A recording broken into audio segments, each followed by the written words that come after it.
Mavo. Marvin.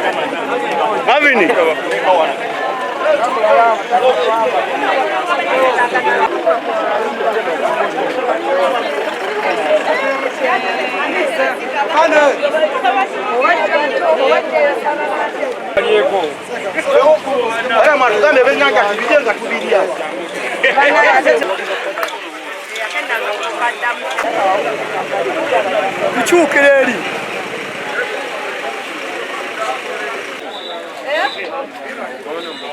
Unanyomole pekali ya government. Neno konko na teri yako. Kwenye mkonko no bate bamanyi. Bisi baliri bakono.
Tuina machekere etuina ki era wojja tutegeera nti kinavaamu kijja kuba kya mugaso mwereere.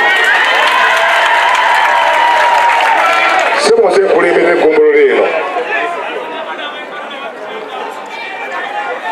nze nkulembera eggombolola eno naye nze muntu atabuula muntu yenna. Ofisi yaffe eyo naye tulina ebizibu mu Kasanga Town Council. Tukulembeze ebyobufuzi ne twerabira enkulaakulana. Kyekisinga okutawanya wano.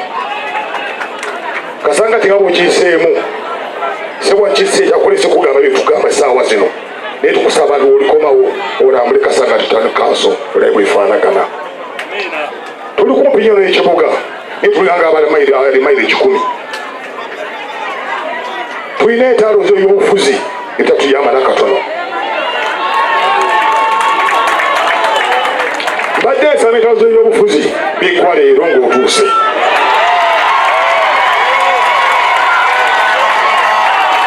tugamba obwesigwe 100 ku 100. Tukwesiga 100 ku 100. Era sebo nkusaba totiririra tebakutiisatiisa ffe mpologoma tujja kulwana tujja kumala kuntuli naawe.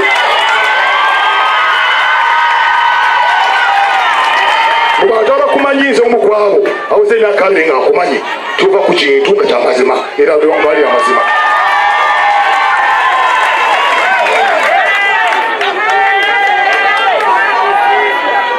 Sebo ebyobufuzi bitabudde mu ggwanga wano naddala Kasanga Town Council. Tobuuza gundi lwakuba kintu bagundi. Sebo wano olwaleero tetulinawo kigambo nuupu oba NRM whatever tuli ku bukulembeze bwe bukuleese wano.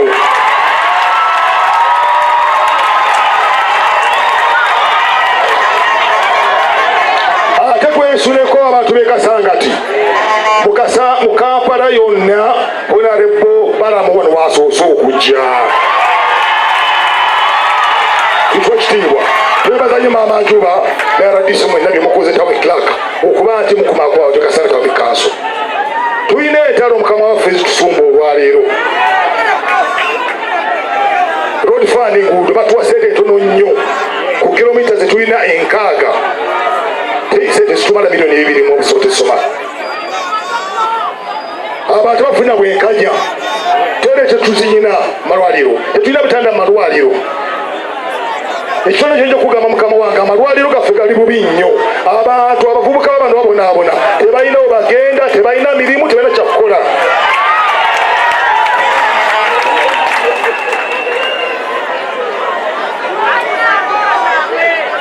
So mugenda tukolera enguudo 5 mwezi tuwadde. Enguudo 5 zigenda kolebwa kolansi naye kyannaku nnyo oluguudo oluva ekoma waboga luno olujja wano sebo balujja ku maapu okutukolera olw'ensonga nti omutuuze omu yagambye nti emmotoka ziyitawo banaalukola ebyennyanja bye n'enfuzuuze bijja kufa. Can you imagine?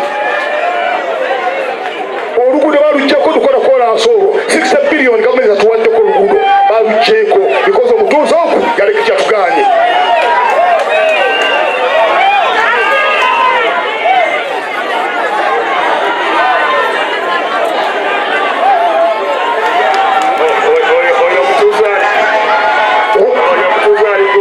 Omutuuze sebo oyo akutandikira kawuyagere kuwa nsonga ze zonna tuwonyeewonye sebo genda omundeetereko njogereko naye.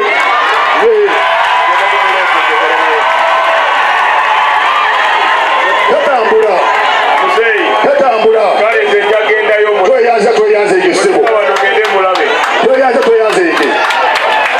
Twagala bainvesta abajja mu kitundu muno.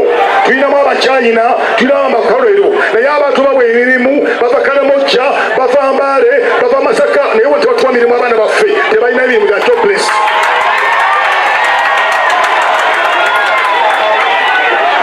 Bwetutukogenda mu factory zaabwe okucekingayo nga meeya omulimu gwange ffensi kutulamu ofiisi omwo omulimu gwaffe gwakutyamu ofiisi zammwe kwabula ebizibu byaffe netuyamba. Bwetugenda mu factory ne batugana okuyingira Abachina nti factory zaafe sali musale sebo kironjerezeeko bakanga abantu factory muziyingiramu Abachina ne basali musale sebo tetujja kukola.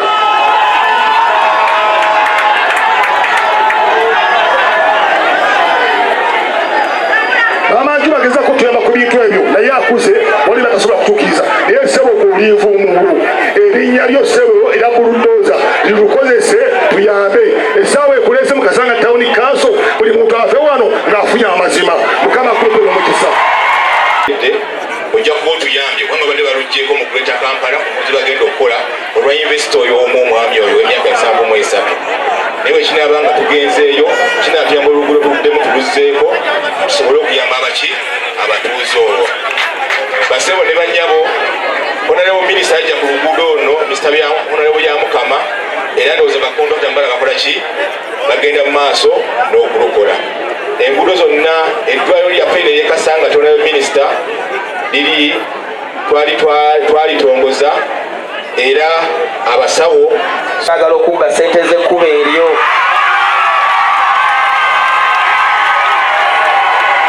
Ebyo byogeranga chairman naye si byogeranga eyali yeesimbyewo. Era sebo nakino nkikakasa maaso g'abannamawulire Banjira ne Ministry of Works Nangabe ebitundu 99 ku 100 bisasule era bonna nze nabawa sitampu era abatono abalinga 5% bakyalinamu enkaayanaakaayana naye nazo tuzikolako naye nga mu kulonda ng'akalulu kagenda bulungi nga layini ziwedde abantu babanza obbabala ne baleetawo tekiniki endala nti ate kati tubale bukonge bagenda okubala obukonge nga bebajjamu obulala babukendeeza nga waliwo omwami bamuyita Badoogo Kasande Frederick Lieutenant yali ayambadde leeya naye ng'alina pisito wano kati ng'alina gw'ayagala ayitemu abaddeko n'amugamba ono yalina okuyitamu ne bakola amagezi gonna yamaliriza akutta embooko ng'atuswanyuula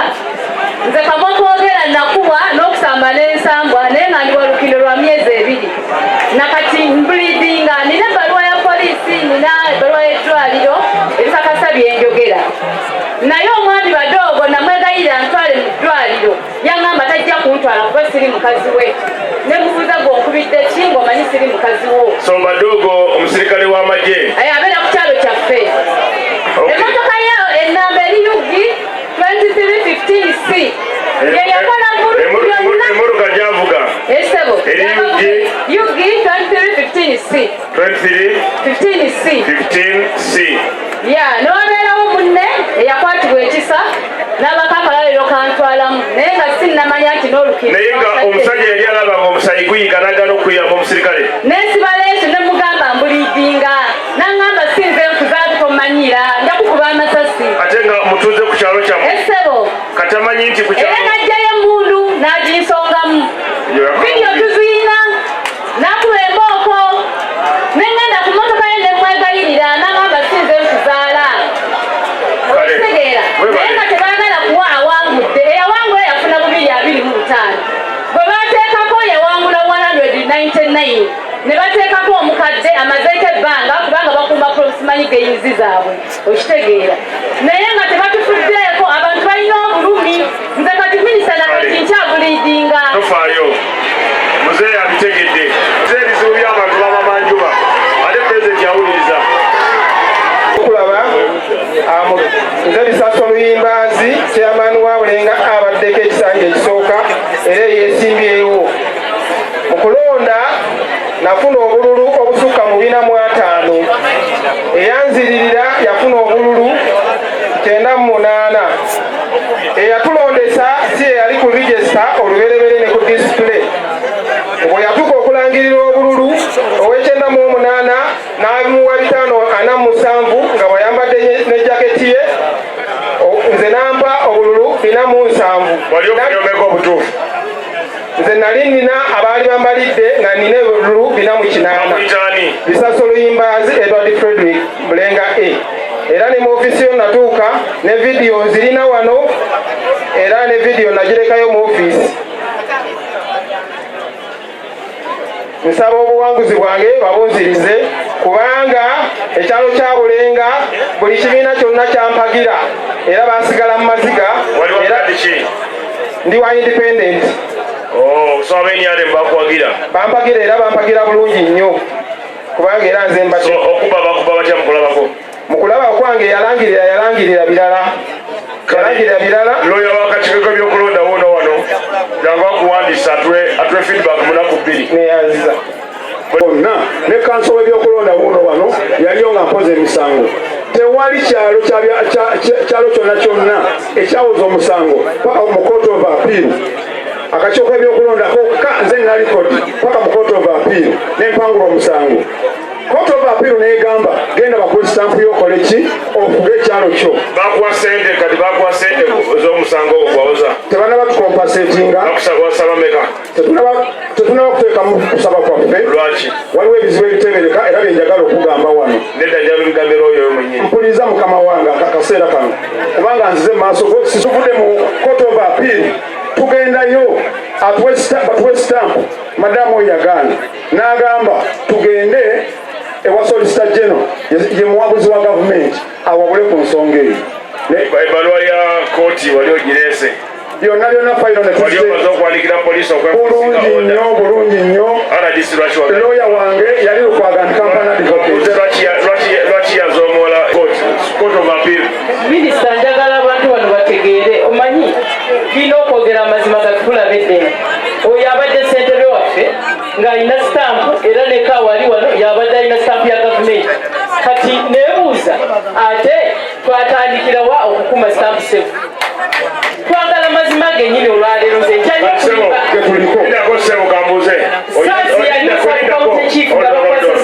njala kumanya obadde owandika amabala ga LC bulungi nnyo. obadde oteekako sitampu ki? Mbadde nteekako sitampu ya gavumenti naye Wakiso disitulikiti, Wakiso sub county. Amannya gange nze Mutebyerisa, nze akalulu kange bakanzibako baatubala nafuna abantu 375. Oponenti wange nafuna abululu 125. Wafuna mmeka? 375. Oponenti wange nafuna 125. Nebalangirawo 125. Nebalangirawo 125. Okitegeza bano bo babalanga afunye ekitono y'abasinze. Abo batukola ne batambula ne bakola. Presiding officer yali polling station eyo balina mukwata ne bamunoonyerezaako oba yasomako. Presiding officer yali Musa Kinaabi ate yali muganda w'oyo yali yeesimbyewo. Jangu wano kati conflict of interest. Jangu looya w'akakiiko abiyingiremu n'akakalulu ndikomendinga naye nga ate sisalawo okusaba ku electoral commission bakaddemu oba kisoboka. Nze nnyo Honorable Minister, erinnya nze Ssentongo Charles nava mu Bulaga Zone, Bulaga B, Musumbwe South Paris, Wakiso District. Nze akalulu akange ssebo mukama wange, nze badde chairman abaddeko ku kyalo ekyo era madamu RDC amanyi bulungi n'ekyalo kyange tekibaddeko na buzibu bwonna.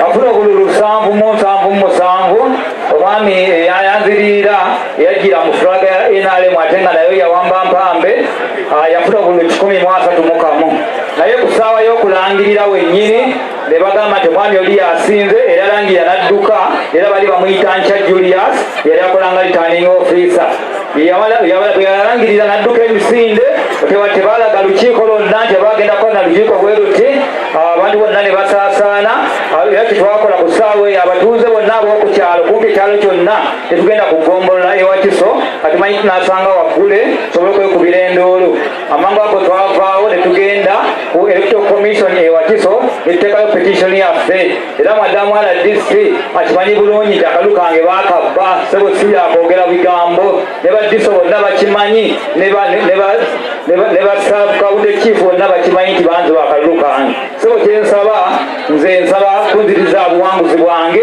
kuba omwami oyo yatunda fulaga tebayijuka Emmanuel yatunda fulaga n'agiguza Bugembe Vincent Ferry olwa ssente nnyingi ze yamuwa n'asobola okumuguza fulaga eyo ate nga tekyali kituufu era madamu RDC asobola okunjulira mujuliza kuba waali so ebigambo byange nsaba akabuwanguzi bwange babunzire era ekyalo kiri mu kwagala kwekalakasa mbadde ekyakwatiridde bakwatirire kubanga nze mbadde mutunzi nnyo eri ekyalo era kinneetaaga nnyo era baganya okukkiriza obuwanguzi bw'omwami oli kuba tebamulonda so nsaba obuwanguzi bwange bunzirire.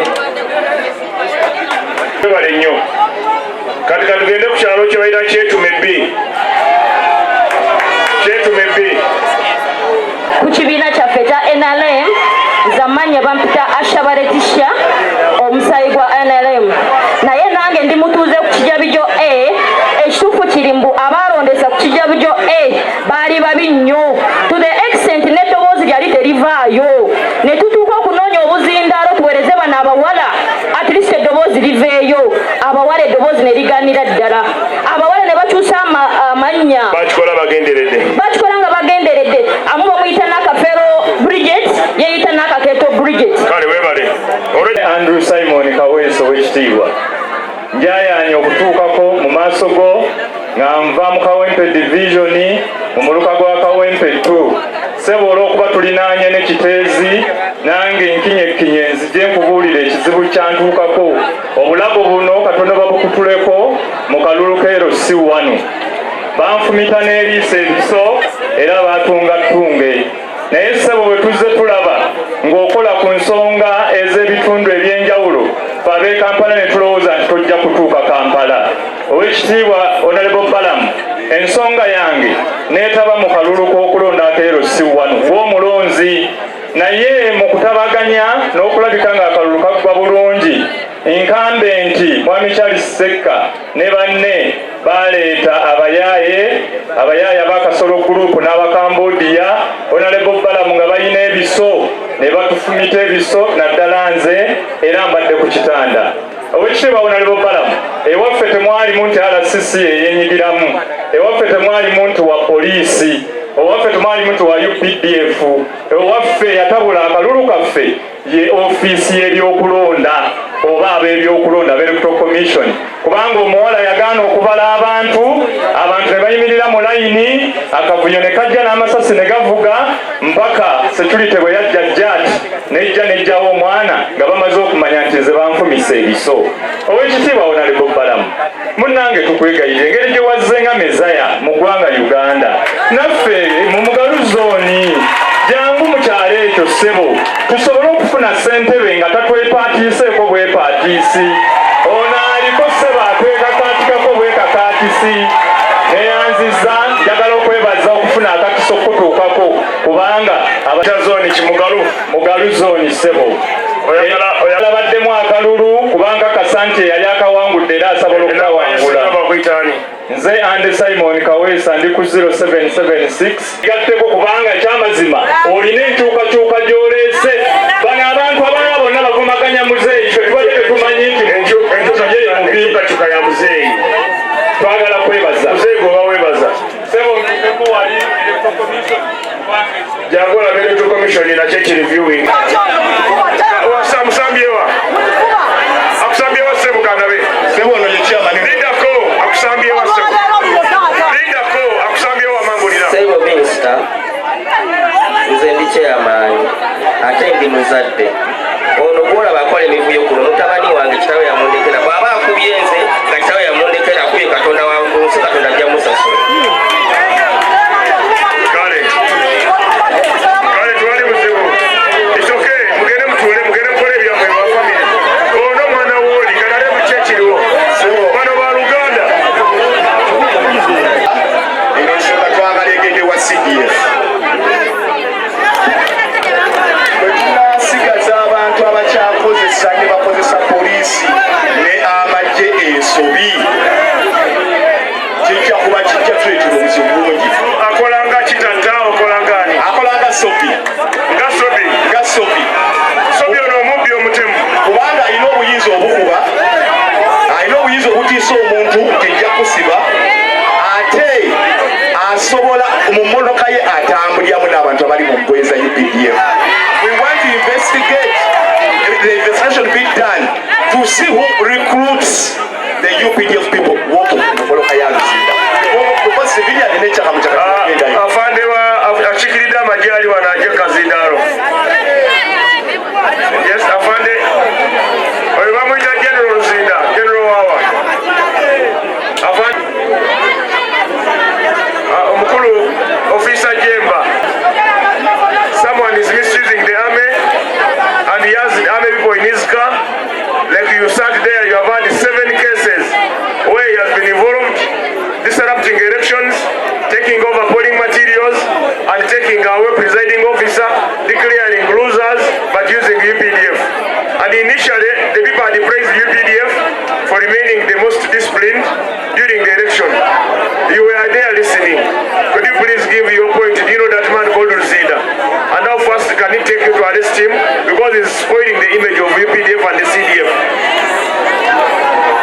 Neyanzisa nnyo Honorable Minister. Erinnya lyange nze Lieutenant Colonel Jemba, ndi muduumizi wa Wantokora Brigade. Ekyogeddwa ku UPDF ekisooka tweyanzisa nnyo okutwebaza emirimu gye tukoze. UPDF tuyina obuvunaanyizibwa okukuuma abantu bonna n'ebintu byabwe, naye ate mu kukola omulimu ogwo tuyina areas of operation responsibility. Nti wano we tuli nyambako poliisi ebitundu ebimu okukuuma butebenkevu. Ebitundu ebitwetoolodde nga Kasangati, ekitundu ekyo sikivunanyizibwako, naye ate tekinzigyako buvunaanyizibwa okugoberera ani ali emabega wa Luzinda. Kasangati eri bweru w'ekitundu kyentwala, naye njagala omwami ono akwatagane nange tulabe Luzinda yani kuba simumanyi.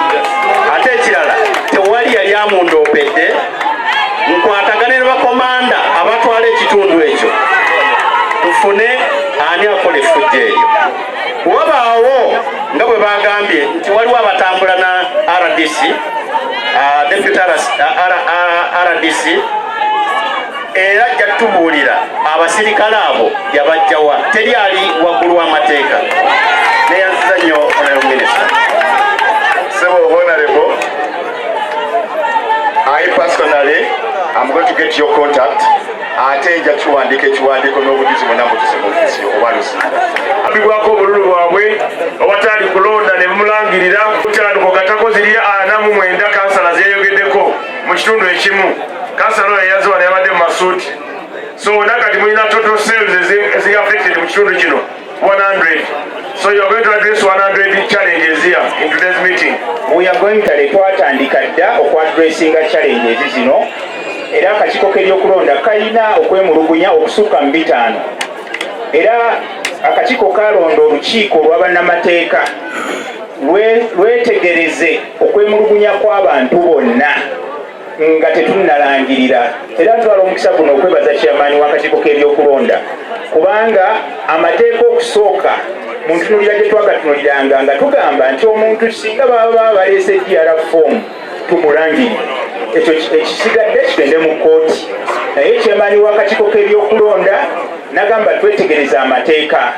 Amateeka bw'ogeetegereza, etteeka erya constitution eya Uganda lina article 61 clause 1D akawaayira ako kagamba ng'electoral commission tennalangirira ekole kye bayita ascertainment of results, etunuulire ebivudde mu kulonda ddala ebiri ku ground bikwatagana n'ebituuse mu ofiisi.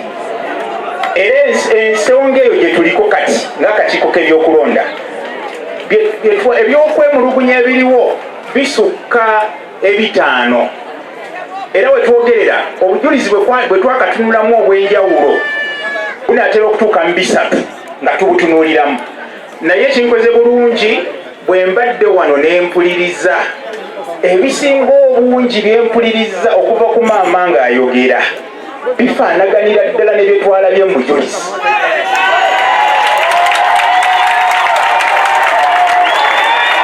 Era olw'okuba nti obujulizi obwo butunuulirwa, tunoonya ebintu 3 byenjagala abantu babitegeere mu kusunsula okwo, kubanga waliwo abamu ajja naga nti kituufu okulonda kwaliwo, naye bwe ntunuulira oyo gwe baawangudde nze sikkaanya naye, era sikkaanya naye kuba nti ye yawangudde, naye ng'okulonda kwabaddewo. Ekyo kikolebwako under section 183 kyogenda mu kkooti, ekyo kikolebwako awo. Naye waliwo ensonga endala, kati okugeza okulonda kwali kugenda mu maaso, akulira ebyokulonda ne bamubuzaako oba n'adduka n'atalangirira. Ekyo kikolebwako mu mateeka under section 180 ya local government. Ega nti wabaawo interruption, wabaawo okukyankalana kwonna, okulonda ne kutafundikirwa, akakiiko k'ebyokulonda kalina obuyinza okutegeka ekiseera ekirala okulonda okwo kuddiweemu. Era ekyokusatu kye tutunuulira kyekiri kyensookeddeko kye bayita ascertainment of results, okugamba nti abawanguzi abagenda okugenda mu kyapa bagenda okuteekebwa nga balangibwa nti be bawanguzi, tuteekwa okukakasa ti ddala abaabadde ku ground nga bawangudde z'empapula entuufu ezatuuse mu kakiiko k'ebyokulonda. So omulimu ogwo gugenda mu maaso, era akakiiko kagukola nkya na ggulo, era olunaku lw'enkya kati nga ffe bannamateeka twakayita mu nsonga obujulizi bwe tutunuddemu, ng'era n'ennanga beno mweri obujulizi bwe tutunuddemu, bwe tumala okutunulamu tuwa akakiiko k'ebyokulonda recommendations ne tubaga nti okusinziira ku bujulizi bwe tulabye wano wayinza okwetaaga okuddamu okulonda, wano balina genda mu kkooti, wano okulonda tekwaggalwawo n'olwekyo okulonda kulina okuddibwamu. Kati awo we tutuuse era mbakakasa nti Nangabo ali ku mwanjo nnyo gw'okwemulugunya okwajja, era mbakakasa nti akakiiko kajja kuvaayo n'ebinaaba bivuddeyo mu recommendation zaffe nga bannamateeka ze twawaayo, naye kyenjagadde obakakasa ti byempuliddeko ebisinga obungi ebiri wano bikwatagana n'obujulizi bwe tulina, era tutunuulira videos, tutunuulira DR forms ne tugamba nti ziri bbiri, lwaki ziri bbiri, ne tunoonyereza ne tugamba zino zombi nfu, okulonda kukole ki, kudibwemu, oba waliwo entuufu erangirirwe. So Honorable Minister, ensonga eno akakiiko k'ebyokulonda akagenda gitunulamu, abalina okwemulugunya kwe baleese obwenjawulo, ekirungi abamu ababadde bajja wano era babadde bandaba mu nsonga zino. So tusaba tubeere bagumiikiriza, tukuume emirembe, amazima n'obwenkanya mu mateeka ebigobererwa mu kulonda, eggwanga lyaffe libe n'emirembe. Tweyanziza nnyo, tweyanziza. Iwo babiri naye taata abo yakulirawo yali akulirawo erinnya sirimanyi naye nga wa parish yali Kiyaga poliisi bakubira abatemiga ku kamera za poliisi. Era obujulizi we buli, waliwo neyajjayo omutayimbwa nga tusimbye ku layini ne bannaffe abaaliwo biri mu Uganda wano taata, najjayo omutayimbwa omwami oyo mumanyi n'amannya, n'atugamba bwe mutunula emabega bamuyita Kasujja, bamukwate yali akutta omutayimbwa. RPC oyo yalina omutayimbwa mu kalulu n'abalala bangi nga balina, oyo yali ateteninga kutta abantu n'omutayimbwa, teyetagana kunoonyerezaako bakwate bukwasi. era lisitata nyingi lisiti yaabwe eyaba abavubuka naye nga badisikayizinga RPC oyo agenda gamuwa uno nkulaba ku mpapula z'amawulire ku TikTok, naye leero nkulina live. Mwami Palamo, nze okubonyaabonyezebwa mu kalulu kano navaayo ng'omukyala alina interest okwesimbawo okulembera abakyala ku kyalo ky'Emanyangwa erinnya nze Nabbosa Jamila, naye bwe navaayo najja nenfuna empapula nga Electoral Commission bwe yatulambika. Bwe nafuna empapula nenzitwala nenzijjuza nga bwe nnina okikola, bwe namala yannemesa kubanga saayina mitwalo 15. Kiyaga Andrew, yani oyo Kiyaga Andrew yatwala ebyokulonda mu Kabubbu, mu Muluka Kabubbu. Kiyaga Andrew yannemesa kati kyamagondi wa kakiiko ebyokulonda oyo Kiyaga Andrew yetagana goba tetagana nenkomawo enkeera nga nkaaba. Mwami Badru lambuza jjo nakulabye wano kiti nga nkaaba, naye Mwami Badru ye yanyama y'amako neweomuwada. So ensonga nasigaza n'obulemu. Kankubuuze, ensonga enkulu tetwalonda Amanyangwa Basuubi zone. Ensonga ez'enjawulo nga sirowooza nti ekyo kisobola okubeerawo, era byabakama bwe yategeeza nti okulonda kwonna okutaaliwo nga 28 nga twanguye ozikolaki ozizaayo. Bwe twakomplainize osiwa ekyebando n'akwata omulondesa Sande Robert n'amutwala mu ofiisi ye gye bazituliza. Ssebo w'ekitiibwa, twagala bwenkanya ku kyalo kyaffe kubanga tukumyekumye ku bantu obutakola fujjo, naye abantu babasoomooza babatiisatiisa, naye ng'omukulembeze balonda wali ku kyalo ate n'abobuyinza mu kitundu bamumanyisebo. Entambula ya Nuupu ogiraba bamwe sebo mu kalulu kange nawangula Nuupu n'NRM bonna nali ku independent nabagatta Kakota era kyekyo.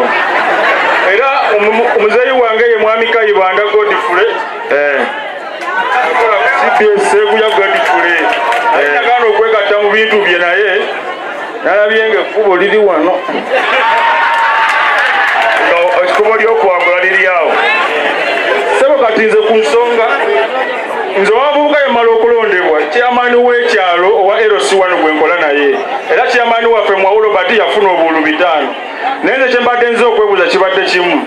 ffe ng'omuluka gw'ekyebando kuba ffe tusinga abantu mu Busiro East, ffe tusinga okuba n'abantu abangi. RDC ffe twamukola ki kubanga buli kalulu akabadde mu muluka gwaffe buli abadde akozesa obubi erinnya abadde akozesa lya RDC omukyalo oyo nti RDC yagambye era wenze wano mbuuza muzeeyi wange RDC munda genda beko wafaanabiddemu madamu genda obiddemu. Abantu b'ekyebando sisuubira nti olwaleero olunaku lwakulimba naye twogere reality. Ekisooka wandabako ku polling station oba nakubirako esimu ekigambo RDC mukijjawa buli kadde mwogere ng'omuntu ebizibu bye byafuna mu kalulu ne muggyemu ekigambo RDC kubanga tewali we twali polling station emu. Omuntu yenna asobola okukozesa erinnya n'erya minisita n'eryani mulekere awo mwawule RDC n'obululu naffe tuli bantu wandabako ekyebana baba abaguze enough is enough. Teri yatuguze nze tubuuza waki oli akozesa linnya lyo kale kati ogambye nti omukyala RDC kati kambuuze RDC musango ki gwe yakola polling station talina musanga RDC just tejagala bali akozesa obubi erinnya lye bamaanyi bagajjawa bebale nnyo omunaaba mumusanze ng'alina ekibi kyakola munkwata katandi mukaweereza kati sebo ate omukulu oli ataddeko ofiisi ku kyalo kyaffe ate nga yafuna obululu buna gala kuwulira NRM original nebaza Katonda nti ndi wa NRA ne Mama Njuba andi mu maaso wano bwe twayingira mu 1986 nsuubira nti tuliwo babiri ffekka nebaza Katonda olw'obukuumi bwamuwadde nange bwampadde okusigala nga tukyagezaako okugolola ebikolwa ebibi ebiri mu NRM olw'abo aba duplicate. Sebo Honorable Balamu nze ndi wa Mukono North onoosonyiwa okuba nti nayanguyiriza okutuuka ekitundu kino nga mmanyi nti bwe sijja eno bayinza okwanguyiriza Lusanja eri Mukono North.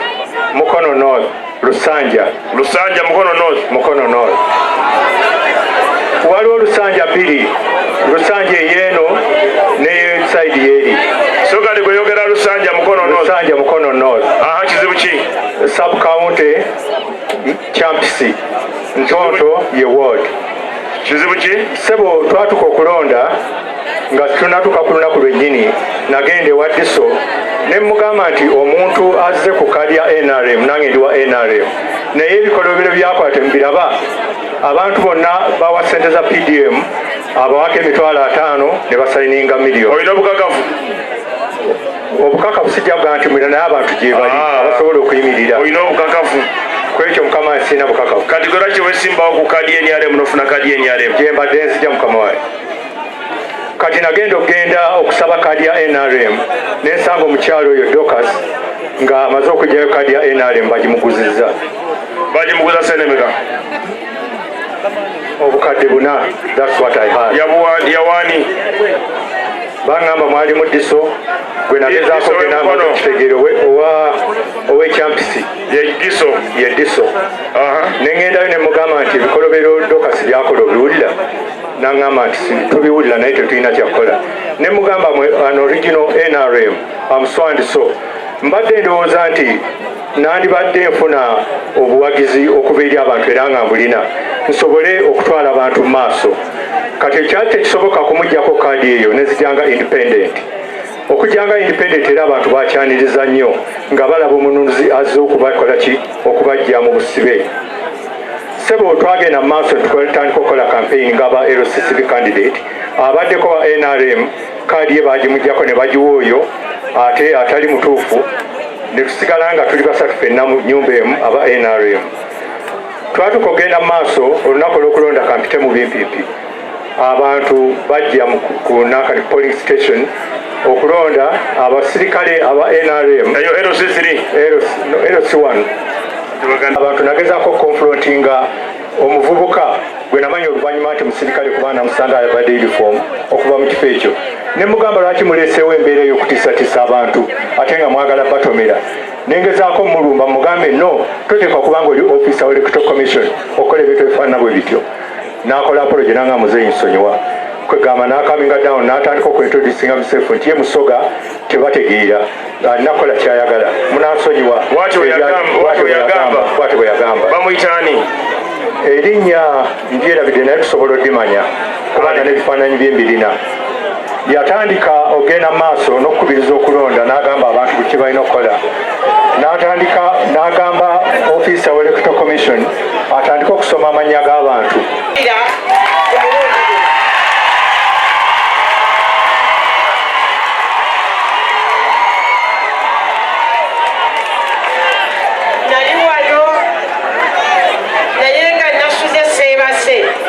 Abantu basuka bankubira essimu nga bambuulira abantu emmotoka ezisomba abantu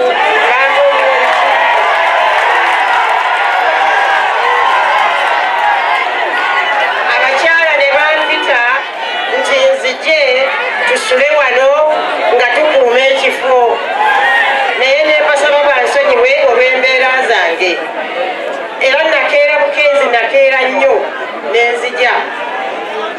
Tugenda okutuuka wano mukama wange nga baleeta regisita ennyingi n'okusinga abantu b'ennangaho.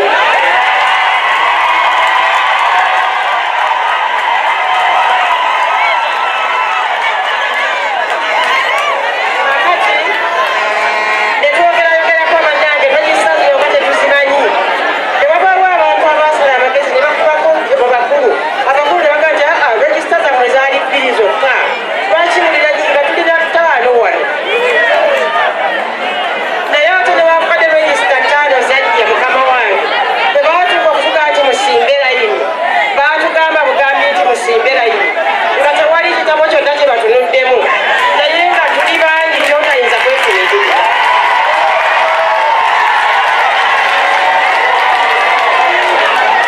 Waliwo abantu emmotoka zasula zisomba abantu ne ku makya nze nga ntuuse wano n'amaaso gange nalaba abantu abajjira mu mmotoka ennene nga zibajjiramu awo era ne beekolamu omubiina baalema okujja okwetaba muffe ne beekolamu obukuukulu nga tubalaba we batudde naye ng'abantu abakunze mmaze kunanya najja kuno 1969 ku kyalo kino abantu baako bamanyi newankubadde munyabanga atatambula naye bamanyi olamu batunuulira batyo yava mu famire yaku naye twafuna wano abantu abayitirivu obungi betutamanyi gye bava betutamanyi abazaala betutamanyi ebyo yabasenza.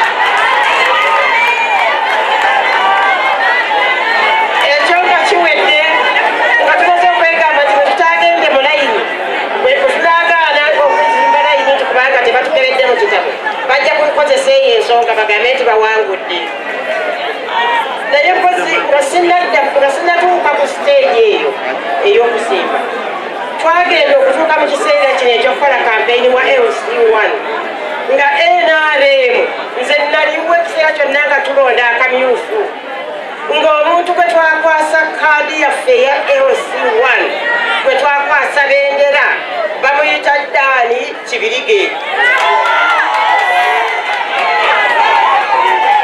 Tugenda okutandika kampeyini mbuuza bannange nga mpulira omuntu mulala Daani yalagawa nga bagamba mbu Daani bendera yagitunda. Twatandika ddi ab'NRM okutunda bendera?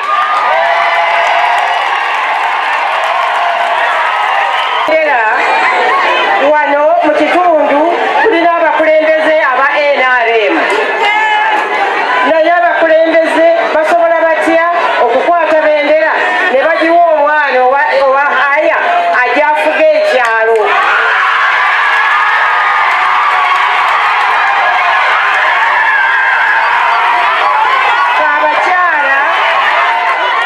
Abakyala tuba n'ebizibu byaffe mu maka ng'oddira ebizibu by'ogenda obinyonyola omuzzukulu ajja akusaliremu oba abo abaana abato twabawa ebifo byabwe mu paliamenti muwa bagende eyo bakolereyo practice naye ebyalo kwe tusula nedda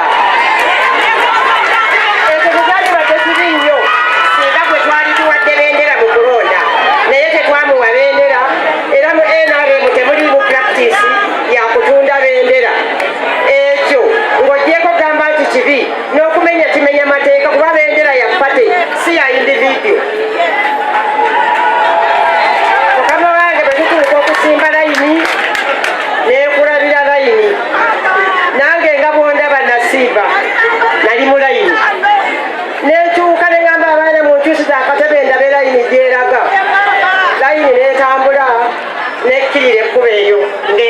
etambudde egenda Kasangati.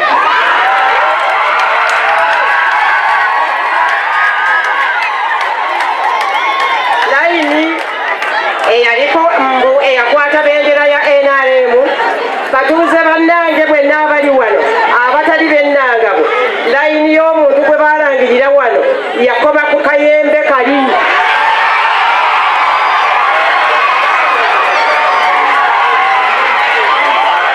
Mukulangirira ne batugamba nti awo okuva kayembe kali okutuuka wano nti wasimbyewo abantu 600 oba mubameka naye 600 nensaba Mukama Katonda singa bampa omukisa mu gavumenti tusimbe abantu 600 okuva kayembe kali okutuuka ku kizimbe kino bwe bajyawo sijja kuddamu kukaayana.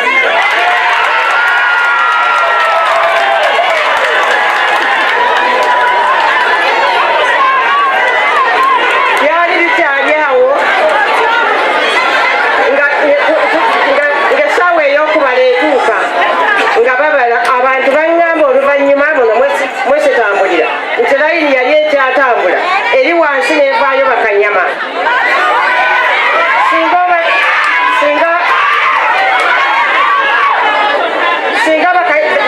Singa aba security tebatuyambyeko wano nga tonnatuuka wano wennyini we tutudde mukama wange agambibwa nti yalondebwa okubeera kiyamaani wa LC1 azze ne bakanyama poliisi tagirabawo ameewe eri wanaye tagirabawo okutusale tusabye bino ebintu byabakanyama bano abeesiwa obutambaala obutugavu ku maaso ebyo tebiri mu nkola ya NRM.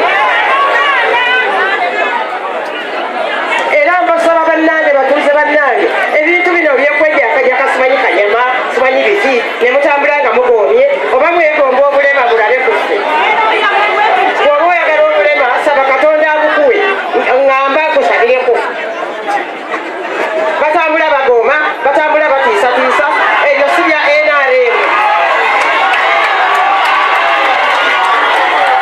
Manyi olukiiko luno si lwa NRM. Bambalanga ebikojjo byakojjo byo bali awo si lwa NRM olukiiko luno naye olw'okubanga aba NRM be bakola ebikolobero mu kulonda kuno abakulembeze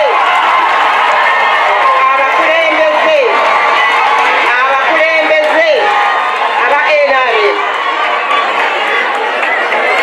sirina nsonga kuvumaganya bantu bwe babanga bakoze omulimu gwabwe obulungi oba tokoze mulungi wakirekayo bulezi kukola naye ate okukola ebikolobero ebisuula NRM nedda tetujja kukikiriza.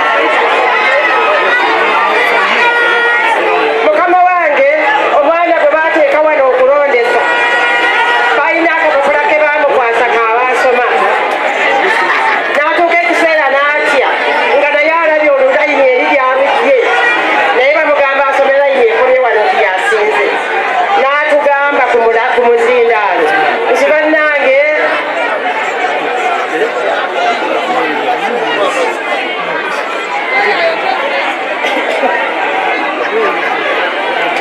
tugamba ate yazza okukulondesa bw'ate alangirira ani anaalangirira. Omwana bwe yasoberwa ennyo n'adduka n'ayagala atoloke aveewo ne bamugoba emisinde abapoliisi ne bamukwata ne bamukomyawo ne bagalangirira kyokka ng'olaba ali mu buzibu obutateebwa ebiteekwa okulangirirwa abirina naye waliwo bye babamugambye byateekwa okulangirira okutuusa ne yaddamu n'atugamba tisirina kyakukola nina okwogera naye njagala obategeeza bino byegenda okwogera si byankomeredde aliyanga atugamba nti mwentwazeko ng'atandika tugenda okubaliriza nga layini eyakomye ku kayembe kali yawangudde mbwawo yasimbawo abantu 600 tuba tuli awo abantu ne beegugungamu ngo boolaba obusungu bwe buyinza okubaawo poliisi ku luno poliisi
balangirira nga tuli wano ffe abalonzi.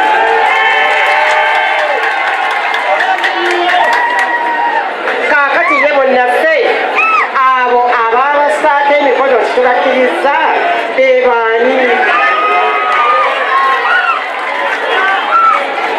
Bwe tuva wano mukama wange abantu ne batandika okujja ewange kanagenda nti okutuukayo nga baatuuse. Kanemu obulumi mulina bungi naye tukole ki? Essaawa eno maama Njuba yaddako okwogera.